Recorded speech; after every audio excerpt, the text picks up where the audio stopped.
Good afternoon, everyone. It is me, Angie, for some after school STEM. Today we're doing reading. Normally we call it rabbit reading, but we have a bit of a special guest today.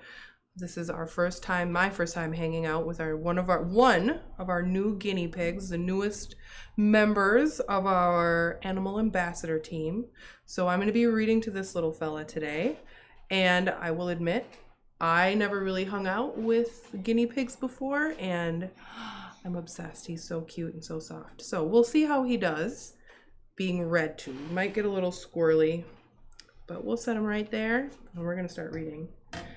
Today, we're going to be reading a book called Be Nice to Spiders by Margaret Bloy Graham. I picked this book for a couple of reasons. It's getting warm out, and so the insects, the bugs are starting to come out.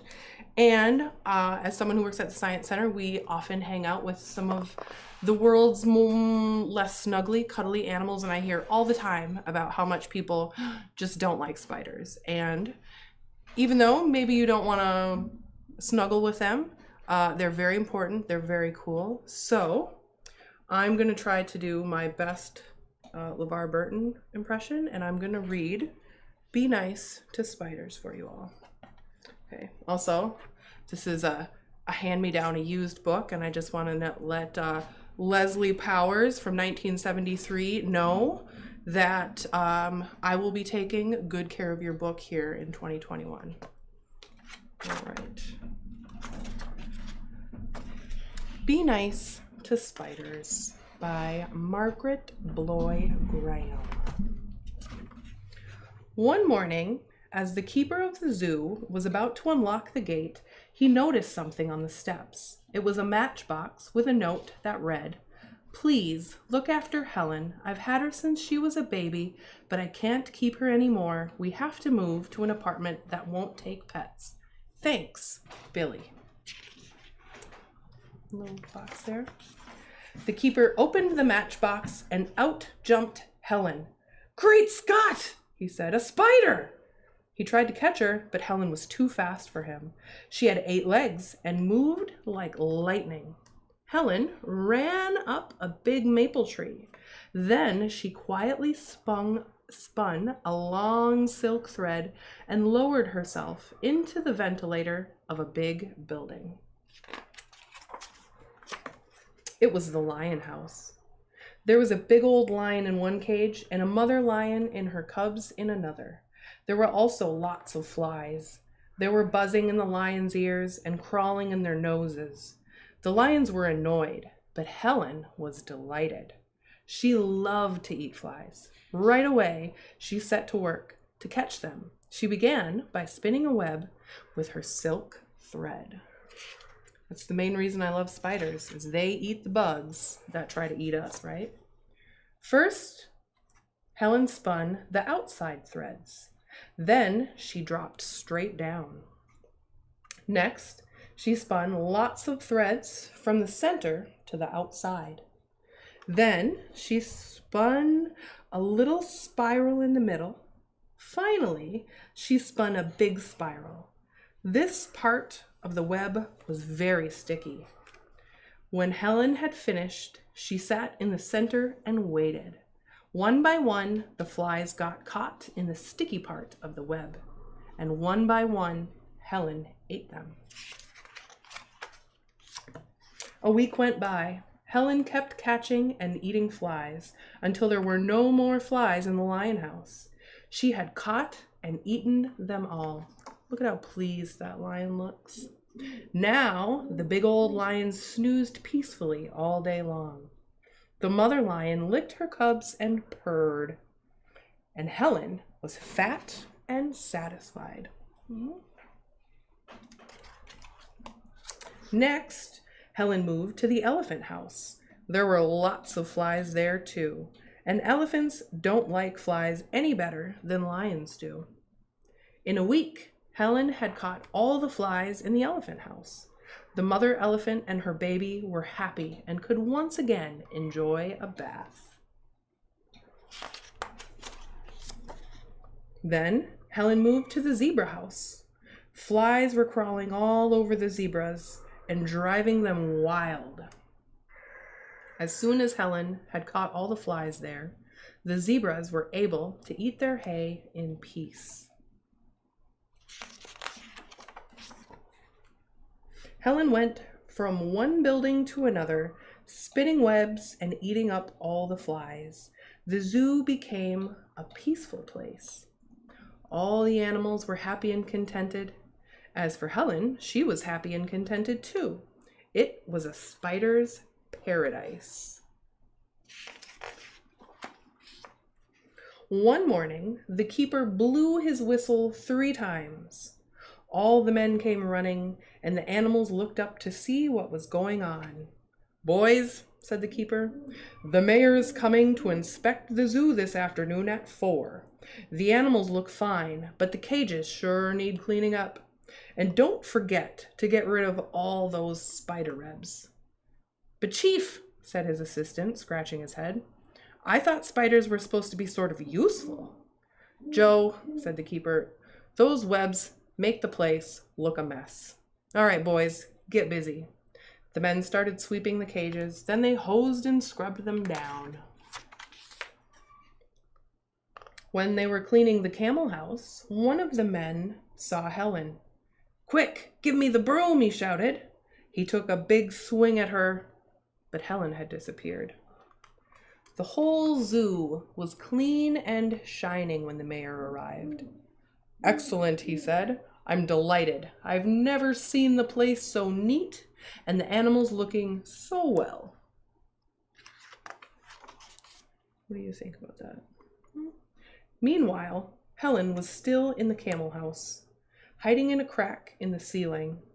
As the days went by, she grew very hungry, but she didn't dare come out.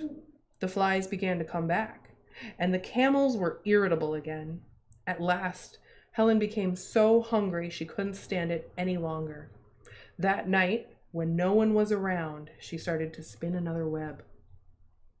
From then on, Helen stayed in the camel house, catching flies, but she didn't dare go anywhere else, which was lucky for the camels. They were happy and contented again. But everywhere else in the zoo, it was a different story. It didn't take long for the flies to come back and bother all the other animals. The keeper went from cage to cage. "I can't understand it, Joe," he said. "When the mayor was here, the animals were in such good shape. Now look at them." "You're right, Chief," said Joe. "They sure look miserable." Their last stop was the camel house. "Why, the camels seem fine," said the keeper. "And there don't seem to be any flies in here," said Joe. They both looked around carefully. "Look, Chief," Joe shouted. "Now I know what's going on. See that spider up there? It's catching and eating all the flies. That's why the camels look so good. Spiders are useful." "That's what I tried to tell you the other day." "Of course, Joe," cried the keeper. "I should have known it all along. Let's call the men." He blew his whistle and the men came running.